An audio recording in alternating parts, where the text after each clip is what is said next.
लवकर येणारं वाहन आहे आणि याच्यावर बोंडाळी पडत नाही.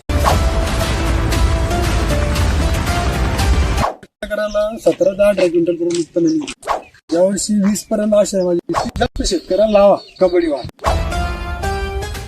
सुधाकर दगडूबा आढाव, मुक्काम पोस्ट दानापूर, तालुका भोकरदन, जिल्हा जालना. ही व्हरायटी कबड्डी दरवर्षी 8 ते 10 वर्षांपासून सतत लागवड. तिचं उत्पन्न चांगलं आहे. पण एका एकराला 17 ते 18 क्विंटल पर्यंत उत्पन्न निघतं. यावर्षी 20 पर्यंत आशा आहे माझी. 20 लवकर येतो ताबडतोब. आणि पुन्हा त्याच्यामुळे काय होतं की रब्बी पिकाला आपल्याला ताबडतोब जमीन डिसेंबर मध्ये एकदम खाली होऊन जाते. रब्बी मध्ये पुन्हा त्यात आम्ही डॉलर हरभरा लावतो नाही तर मग गहू पेरतो. कापूस काढायचा नंतर पुन्हा दुसरं माल पेरतो. याच्याला एकदम ताबडतोब हात लावल्याबरोबर एकदम बोंड निघून जाते. त्याच्यावर बोंडाळी पडत नाही. लवकर आल्यामुळे ताबडतोब माल याचा बनून जातो. शेतकऱ्याला हे सांगणं आहे की हे लवकर येणारे वाहन आहे आणि हे जास्तीत जास्त शेतकऱ्यांना लावा कबड्डी वाहन. कबड्डी कापूस बियाणे. कापसाचे उत्पन्न वाढविण्याचा एकमेव मार्ग म्हणजेच कबड्डी कापूस बियाणे. फायदाच फायदा.